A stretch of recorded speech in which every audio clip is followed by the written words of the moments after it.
Nobody warns you that grief comes with a guest list. Jennifer died on a Tuesday. Pancreatic cancer. 6 weeks from diagnosis to burial. Too fast to say what needed saying. Too slow to watch her become someone I barely recognized. She was 53. She still had a Pinterest board called When We Finally Go to Italy. We never went. 26 years of marriage. She left her socks on the bathroom floor and made coffee too strong. And somehow none of it ever annoyed me. She was the architecture of my ordinary life. When she died, the walls stayed standing. None of it meant anything anymore. What no grief counselor prepared me for was what my family would do next. Nothing. Here's the cast. Hannah, my older sister, 61, 40 minutes away. Rachel, my younger sister, 55, always about to call.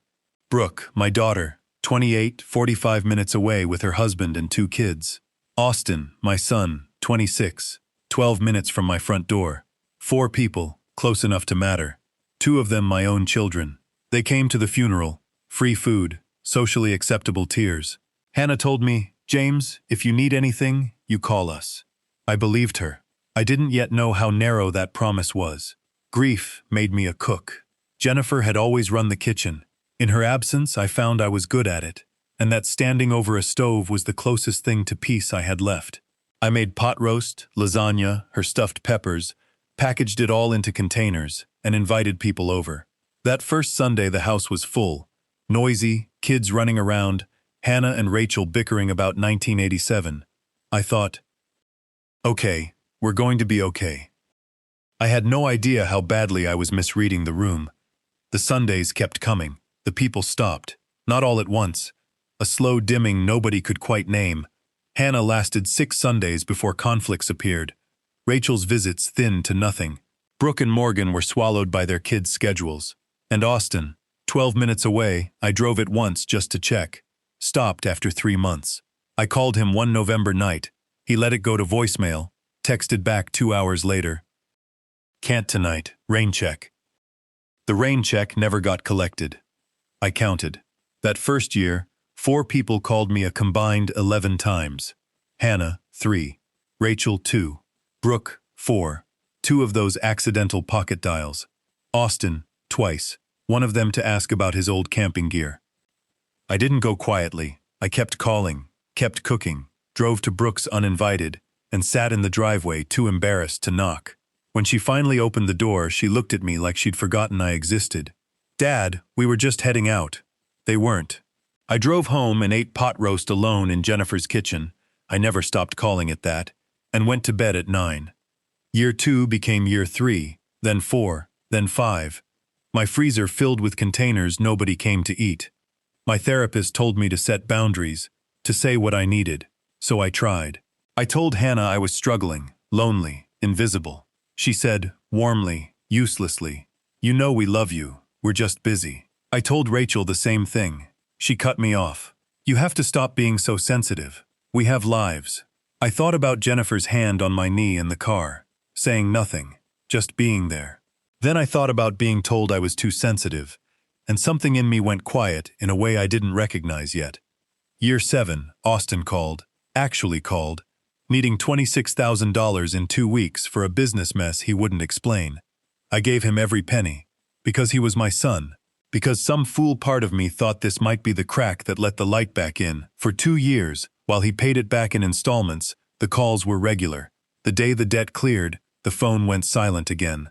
I turned 67 on a Sunday. I cooked myself a birthday dinner and called everyone. Nobody came. Brooke sent a card. Hannah texted. Rachel called for 4 minutes, 2 of them about her neighbor's fence. Austin sent a cake.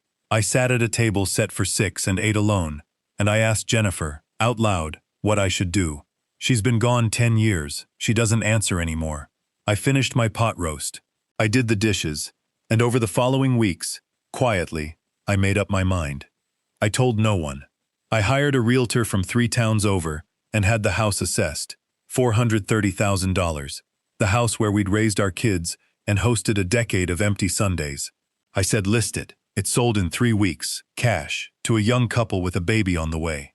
While it was in escrow, I moved the rest of my life quietly out of reach, pulled my accounts somewhere harder to trace, Not illegally, just inconveniently. Cancelled my phone, got a new number I gave to no one, closed the accounts Jennifer had set up years ago, found a 2-bedroom apartment 3 hours away, near a lake, in a town called Millhaven.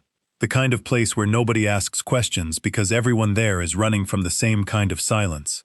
I packed what mattered, Jennifer's photographs, her grandmother's quilt, her cast-iron skillet, and left the rest, including the 6-place table. On the last day I walked through every room, locked the door, and left the key for the realtor. No note. Millhaven gave me what a decade of Sundays never had. I slept 11 hours the first night. I walked the 6-mile lake trail every morning. I cooked for one, which sounds sad and maybe is a little, but there's something clean in it too. I found a bookstore, and a man who was right about Cormac McCarthy, and Tuesday mornings became the best part of my week.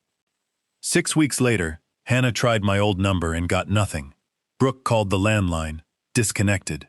The 4 of them compared notes and realized none of them could say when they'd last actually spoken to me. Brooke drove to the house and found a stranger with a baby on her hip. Austin tried to file a missing persons report. The police told him a 67-year-old man who sold his house and closed his accounts isn't missing. He left. Hannah hired someone to find me. It took 3 months, because I wasn't hiding. I just hadn't told anyone where to look. My name was on the lease, the library card, the gym membership. Nobody asked. Brooke found me first, crying on my steps. "We didn't know where you were," she said.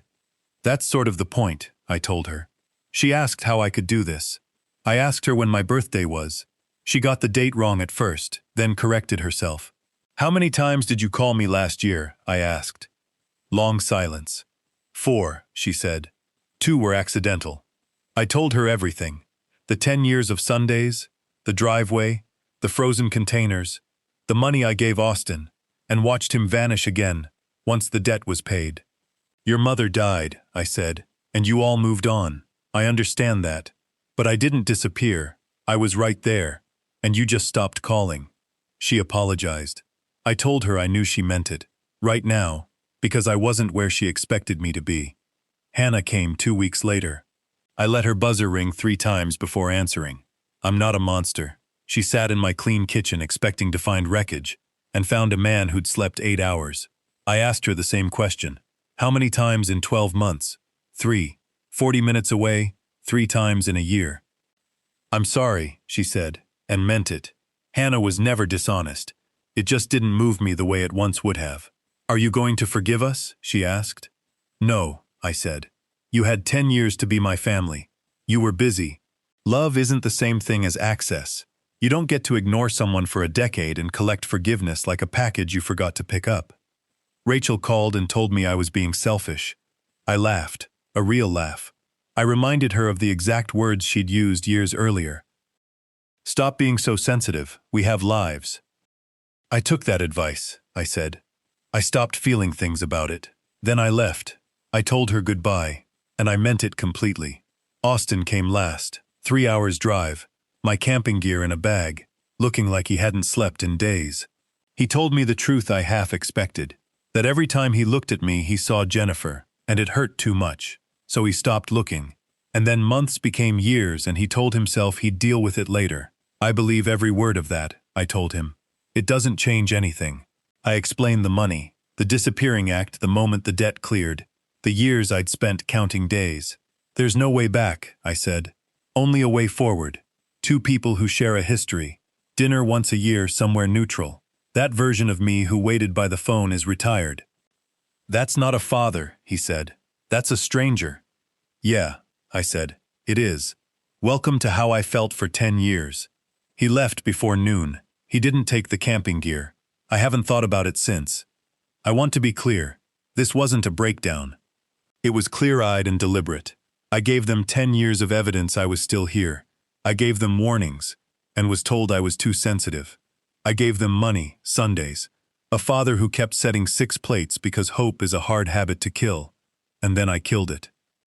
Here's the part nobody tells you. I don't miss them. Not the way I missed Jennifer, which was a missing with its own weather system. What I'd actually been grieving for 10 years wasn't them. It was the idea of them. The family we were before she died. That family ended the day she did. I just took a decade to accept it. Now I walk 6 miles every morning around a lake that asks nothing of me. I argue about books on Tuesdays, with a man becoming the best friend I've had in 30 years. I sleep without the 3 a.m. dread of waiting for people who don't call. Jennifer, if you're watching, I finally stopped setting the table for people who weren't coming. I know you'd tell me to forgive them. You were always better than me that way. But you're not here, and without you, neither is the man who waited. That man booked a ticket to Italy 3 weeks after Austin left. Florence, then Rome, then south until I run out of road. I'm going to eat the best meal of my life somewhere you never got to see, and raise a glass to you, not to the family, just to you. The only one who ever made showing up worth it. I'm here for both of us, Jen, finally.